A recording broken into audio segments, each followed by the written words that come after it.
Now, the uncertainty around the Southern Kings' participation in Super Rugby next year has taken another twist. A player group have demanded that Eastern Province Rugby Union President Chike Watson resign from his post. This follows problems of unpaid salaries and many others, and SARU having to step in to hold up the fort. Joining us from our Sea Point studios is Tony McKeever, former Kings. In fact, am I correct, Tony, calling Southern Kings a CEO? Is that correct? Or Spears CEO? Southern Spears. Southern Spears CEO. Tony, thank you very much for joining us. You come from our Sea Point studios in Cape Town. Let's start right there. What seems to be the problem? I mean, a couple of months ago, everyone was happy. EP Rugby was finally going to be back in the map. Super Rugby, that's as good as it gets. And now it looks like we won't be able to field a team of let alone 5, 6 players. Well, EP Rugby is an unmitigated disaster. Maladministration and financial mismanagement, and now you have a situation in which there's a rogue element within SAPA, the South African Rugby Players Association, who are blackmailing the players right now, and an element within SARU who have conspired and colluded to exclude an asset worth about 30 million. And those are the 28 players that haven't been offered contracts. You can't just extract a 30 million rand asset from EP Rugby, from the clubs in that area, and there are 110 of them, and then shut one door and open another 100 meters away, which is what the current CEO of EP Rugby has done. He's walked out of his office, walked across 100 meters into the stadium and pretended and left behind an absolute disaster back, and players are devastated, families are devastated, and then thinking that they can open up a new office with a new entity just across the road. You just can't do that. So the players have got together, they've signed a collective petition, and all credit to them. They've made some reasonable demands, which is the back pay of their salary, and they should be paid that. And quite frankly, the president and the CEO haven't worked out. They've strung the players along for a long time, and a solution, and an immediate solution, needs to be found with people with the expertise and capability that can step in and raise the money. There are sponsors that I'm aware of in Port Elizabeth or Mandela Bay, as well as around the country, that will respond, but they will respond with serious money, and we're talking about 50 million a year for the next 5 years. Yeah. But they won't make that investment with this kind of chaos and mayhem that's been allowed to be perpetuated at EP Rugby offices. Yeah, I think that's the question I wanted to ask you, Tony. How and when, or how do you fix this? Let me ask when, because when is a bit too late now. There are other teams within the country already in camp preparing for Super Rugby, so that is too late. This team has already, the bus has left, and they're going to struggle to get a meter taxi to get to the bus. How do you fix this now? Or should we say, look, EP Rugby, stay out of Super Rugby, which begins in February, sit down, recollect, and start afresh? Well, I differ with you on that, because we have phenomenal talent in Eastern Cape.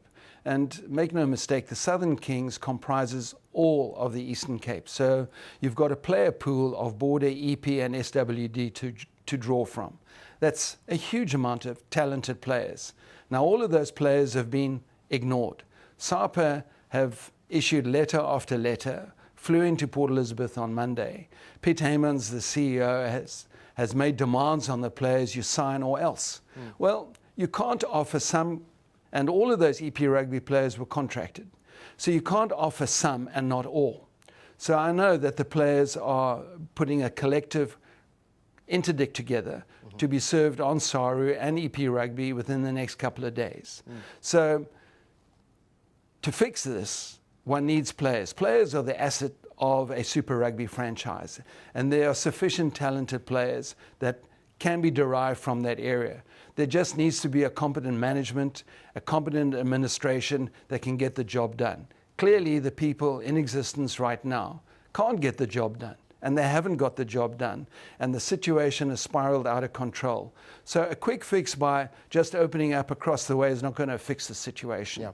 There isn't the capability and there isn't the management to do that right now. So to fly in the SARU Mobi unit with Rassie Erasmus and his merry band of people to try and open up and instill a confidence won't work, because they're there for 5 minutes and they walk away. Yeah, I'm looking at some of the visuals or pictures we have on our screen now, some scuffles that broke out within the week. You have the transformation entity, some of the guys wanting, you know, obviously saying they fight the battle of the players.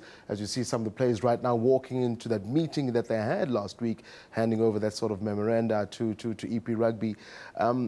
Is there a sense of a collective that want to get things done now, and as far as the people on the outside, people like yourself, former CEO, would EP Rugby stand the test of time and say, let's leave our differences for the good of the sport, let's get something done, because we do not want to be the laughing stock of SA Rugby, in particular with the way the Springboks played this year. We need this for our rugby. Well, you've touched on a point.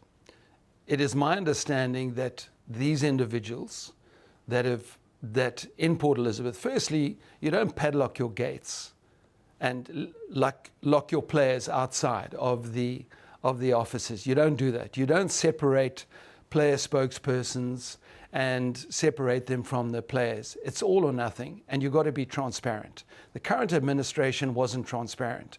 You don't put armed guards outside the doors of the boardroom. I mean, what does it say, for heaven's sake? It shows a situation that is totally out of control, and the voices are not being heard.